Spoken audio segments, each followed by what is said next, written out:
Well, hey there, you're listening to the Brief, an Alberta Better podcast series. I'm Brittany Brander, and in this series, my co-host, Scott Crockett, and I explore Alberta's big challenges, celebrate stories of growth, innovation, and prosperity, and discover bold ideas to make life better for Albertans. And welcome to a special bonus episode of the Brief. And I am solo today, and I am joined by BCA's president, Adam Legg, to talk about a brand new report released just today from the Business Council. And this report, called Define the Decade, lays out a vision for Alberta over the next decade and the plan to achieve that vision. Adam and I talk about how this project came to be, what Albertans want in their future, and how we're going to build this future together. If you want to see this full report, check out definethedecade.com and enjoy this episode.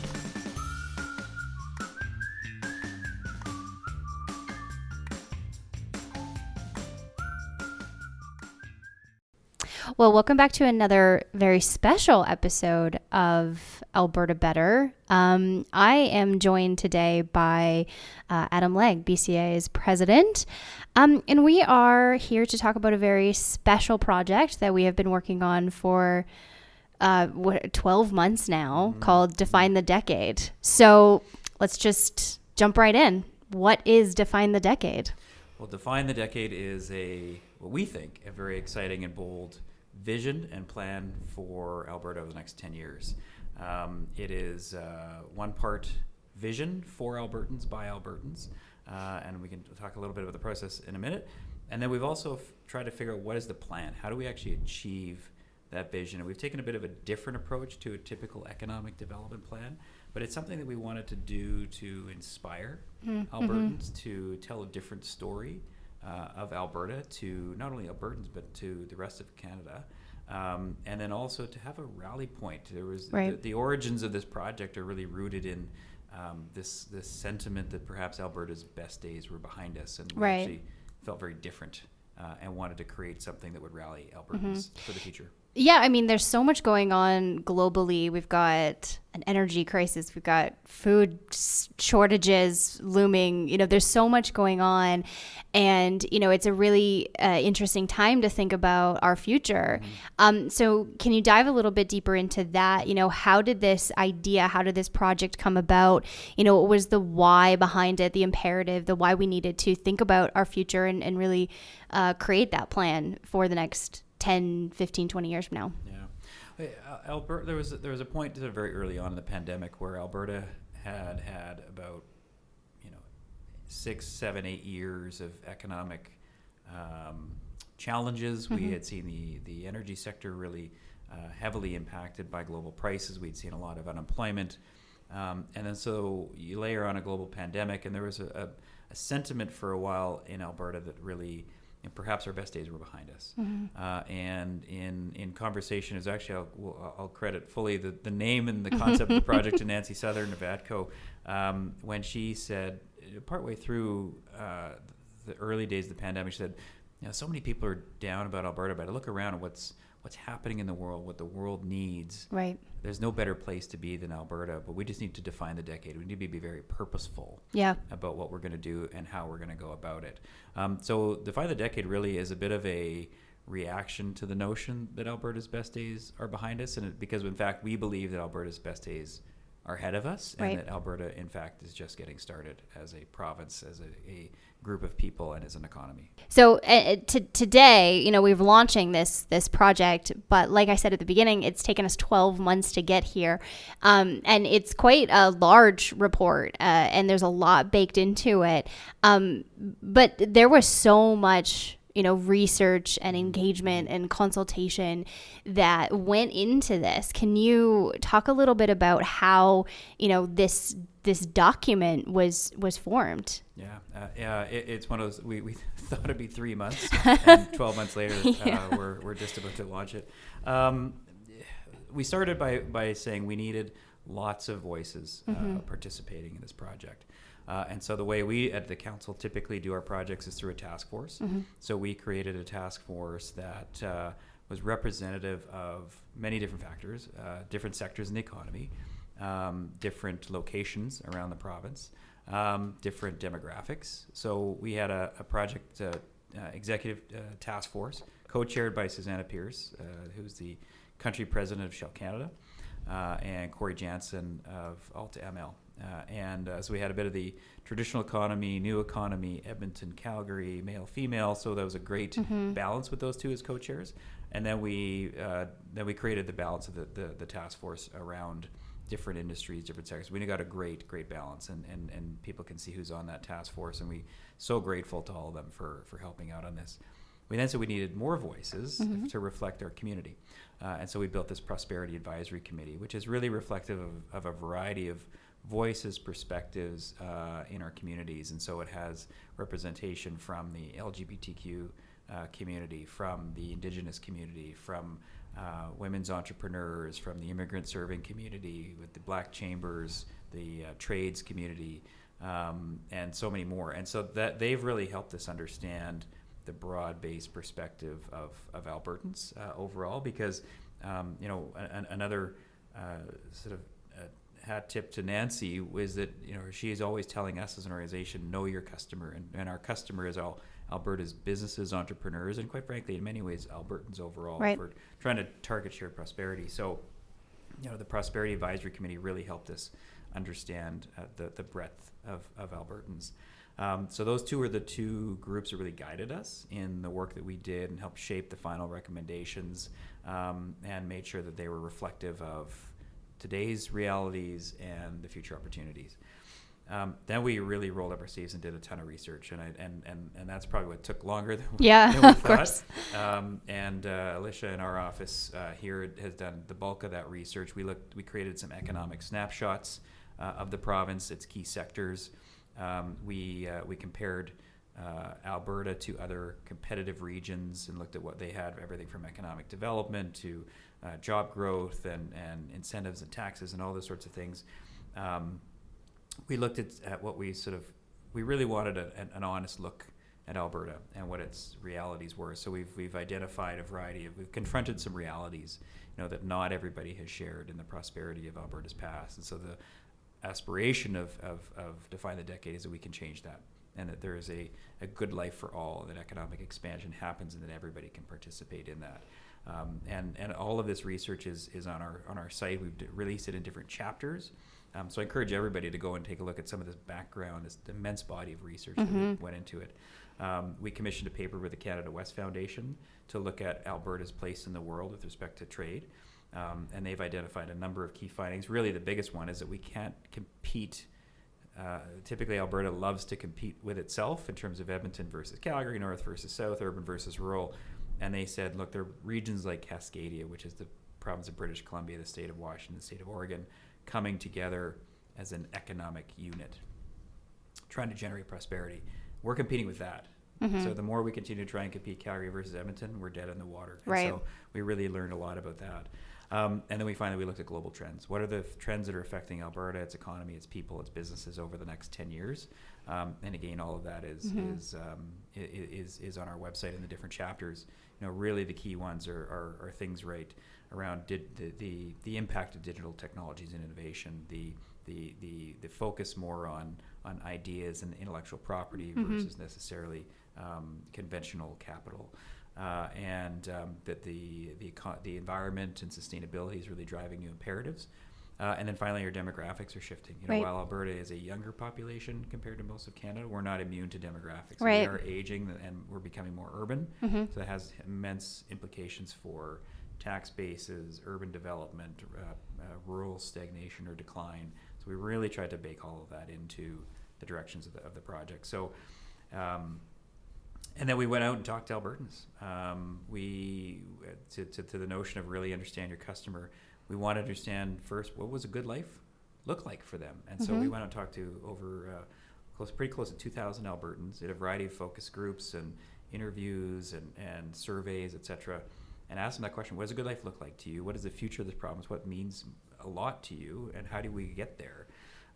Interestingly, while everybody had different views of maybe what the path to getting there, they're all very consistent about what that good life looks like for them in 10 years. Which is surprising in Alberta, because we do make a lot of noise about divisions, and I think part of this project is to say, well, those divisions, those polarization should, start and end with the Battle of Alberta in sports. Yeah. But when it comes to quality of life, when it comes to jobs, when it comes to income, when it comes to economic growth, we should be aligned. When it comes to creating spaces of, safety and belonging, these are the things that Albertans want across the board. Yeah.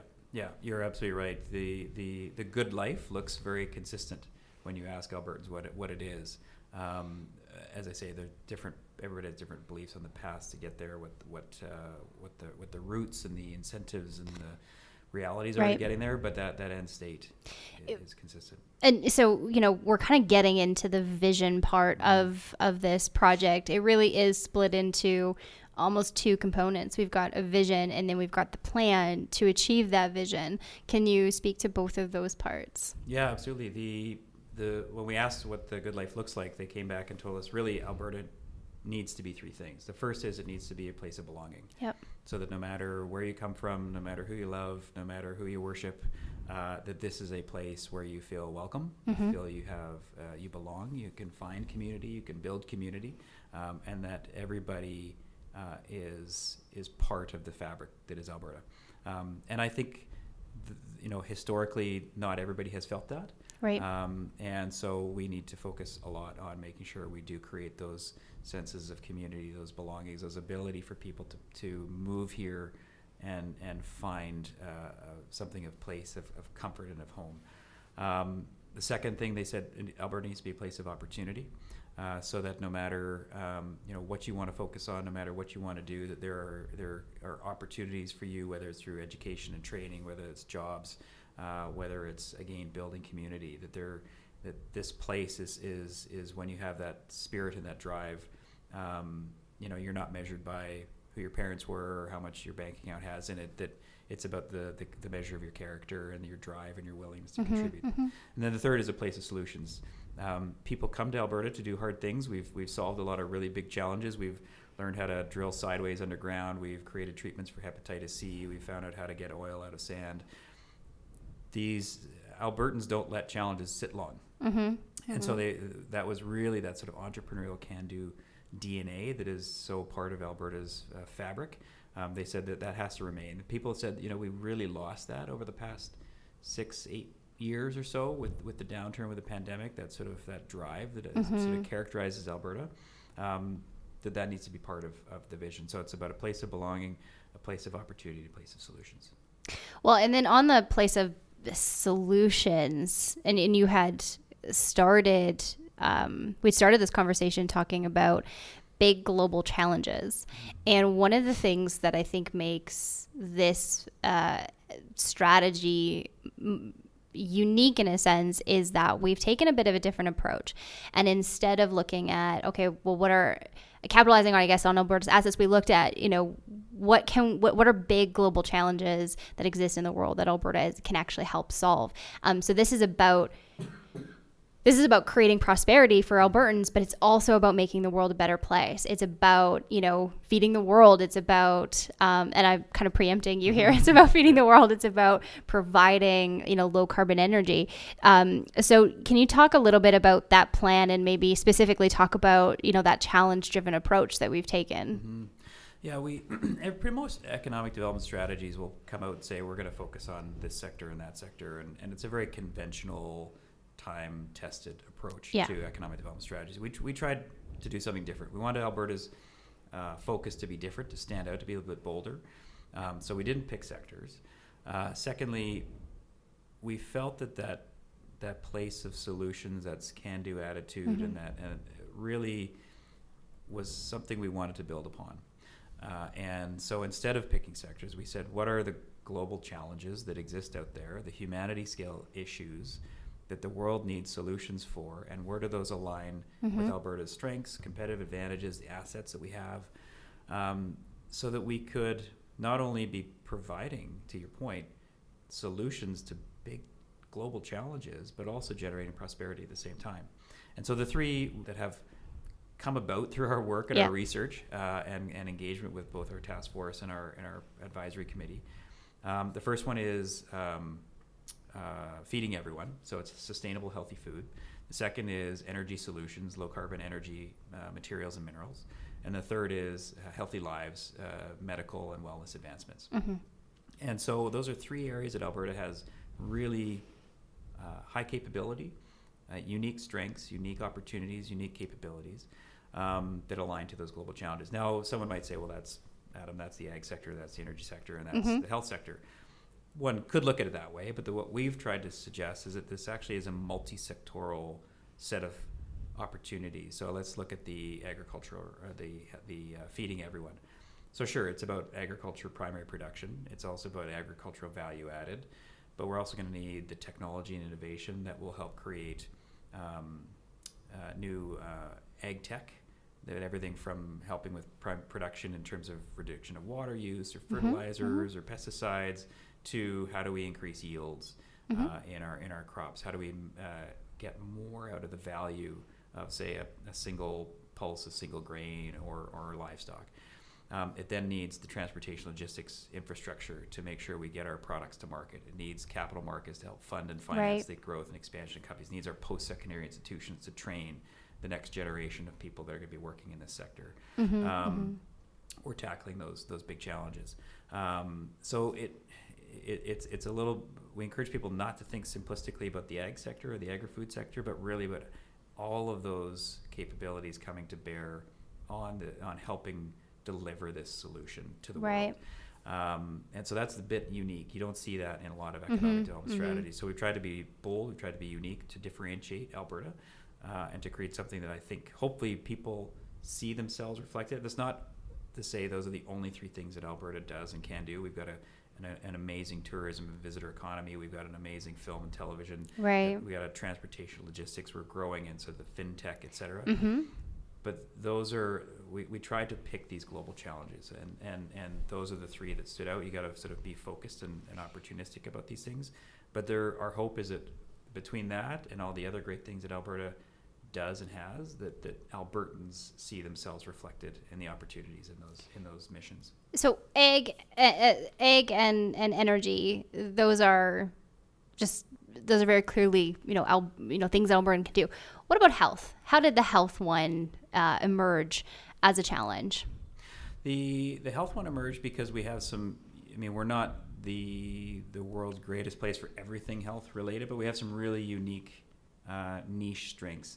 And so a couple of them are the Alberta Health Services model is the largest integrated health delivery model in all of Canada and close to North America. So we have some capabilities to deliver at scale, consistency applied across geography, but then also an incredible data set that most jurisdictions don't have. So that's one thing to build upon. We have some tremendous research capabilities that has been embedded into the medical faculties and then the hospitals in Alberta, both with the University of Calgary, University of Alberta, with specialty expertise in areas of virology, of brain health, of stroke, robotics, embedding and cardiac research. So we're some of the best. We are the best place in Canada for much of that kind of work and research and capability.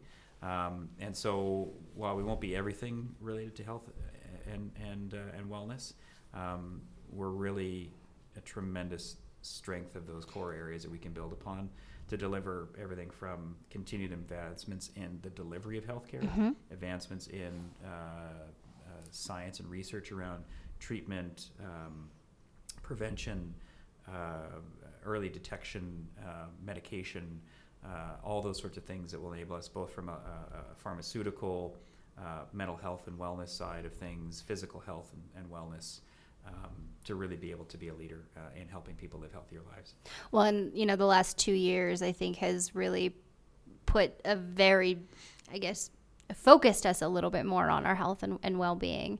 So it's a very timely kind of challenge. Okay, so we've talked about ag, we've talked about health. Alberta is obviously well known as an energy center, and many people reading this report or listening to this podcast might think, okay, it's the same old. So what makes our kind of energy solutions proposals different? Yeah, that's a great question. Many people might think we're just back at our oil and gas roots, and you know what? I'll state one thing very clear is that while there is still global demand, we still believe that the Canadian energy products of oil and natural gas should be the premier products exported around the world. So we're not hiding any of that. But we also recognize that to doing that, we need to focus on emissions reduction. And so while we are wanting to continue to produce and export our oil and natural gas products, it needs to be done by focusing on emissions. The energy landscape is changing so quickly, and particularly with respect to the issues in the Ukraine, energy security, affordability around the world, we know that emissions reduction has to be a critical piece of what we focus on in the future. So that the theme of the mission is low carbon energy.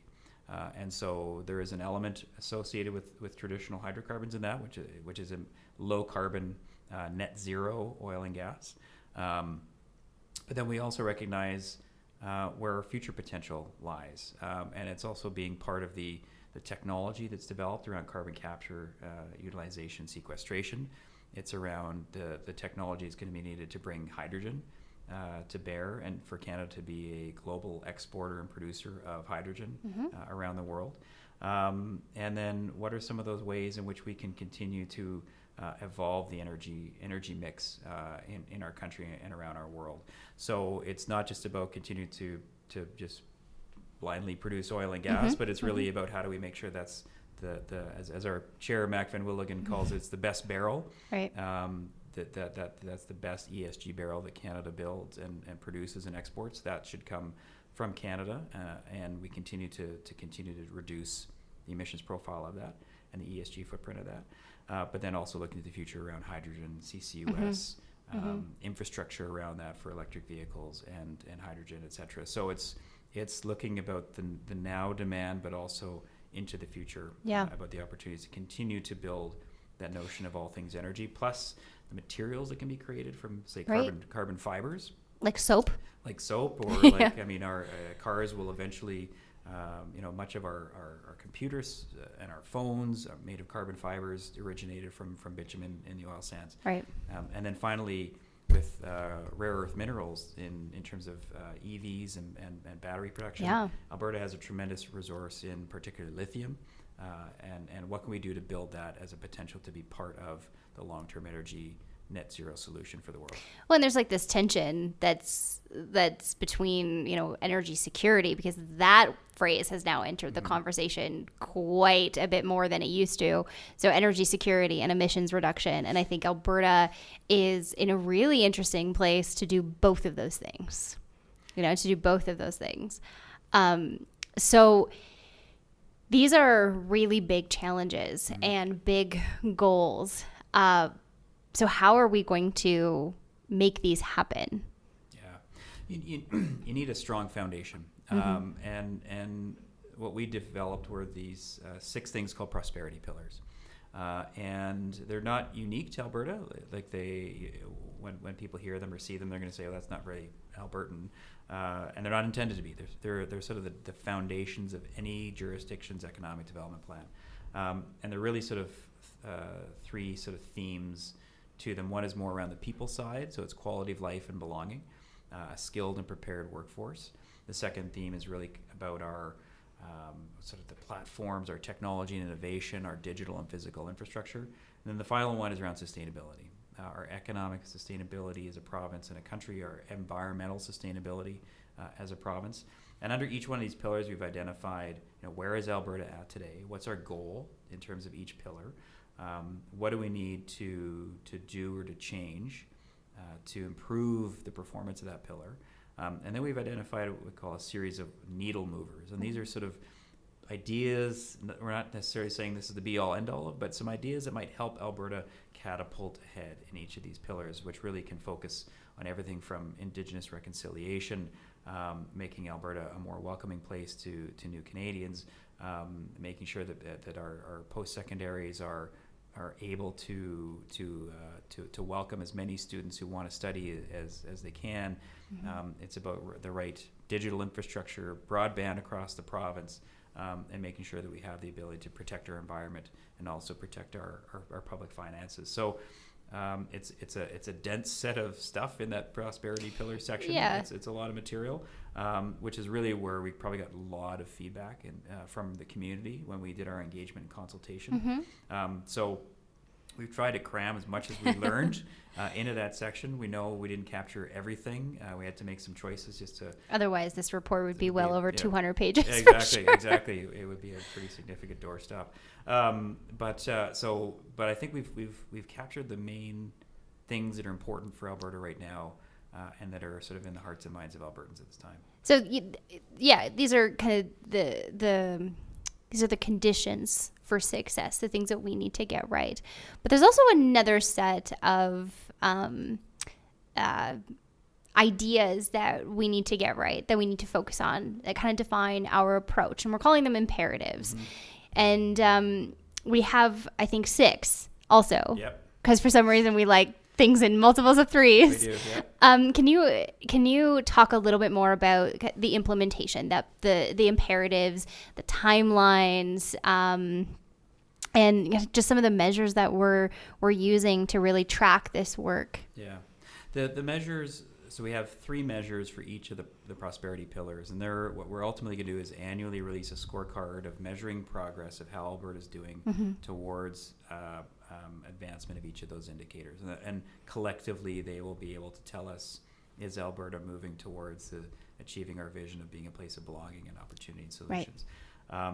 And so that's something we'll track on an annual basis. A scorecard will report back out to all Albertans. The imperatives are they're not quite pillars, but they're those things that we heard routinely. People kept telling us, when you implement this thing, you've got to make sure you do this. You got to make sure you do that.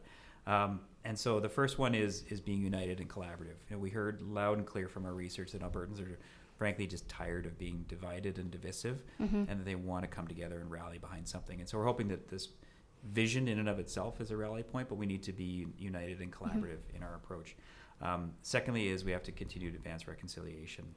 It's important that we enable Indigenous peoples and Indigenous communities to achieve the level of prosperity that non-Indigenous communities and peoples have achieved, and that they've in many ways been left behind.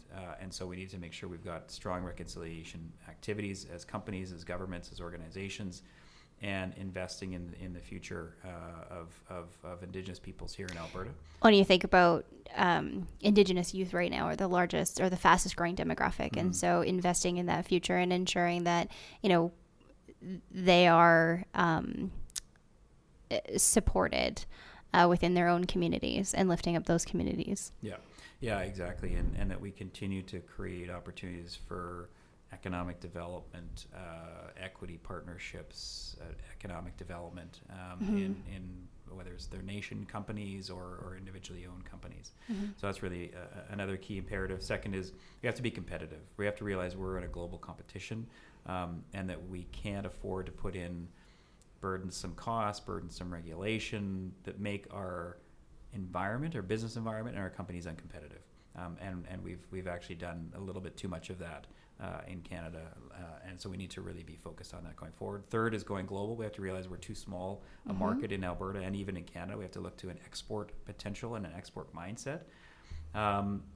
We have to deliver good governance, and I think Albertans are tired of government overall. There's no one particular government that they're picking on, but they're just saying they see governments too busy being divisive, too busy fighting each other, and they're saying enough is enough. We got to come together, respect jurisdictional boundaries, but collaborate for the benefit of Albertans and Canadians. And then finally, we have to act with urgency. This is the longer we sit and float and bob around in the ocean of global economics and prosperity, we're going to be left behind. So we need to be acting very urgently. And then finally, timeline. We've really identified 3 sort of segments of time. Sort of the first one is the first 3 years, then the next 3 years, and then the final 4 years of really building out how do we make sure our pillars are in good shape, how are we advancing the missions, and how are we acting in alignment with the imperatives. Now, one of the risks, and I'm sure a lot of public policy think tanks have experienced this, is we spend all this time doing this research, this engagement, pulling together this report, and then it sits on a shelf and it does nothing. one of the other unique things about this is we've already proposed two what we're calling catalysts to really jumpstart this work. Can you talk about those two catalysts a little bit? Yeah, you're so right that often the risk of these projects is they do collect dust on a shelf, and we're bound and determined to make sure that that doesn't happen. It's going to form the basis of our work as a council going forward for the next few years around deeper public policy work in all of those areas.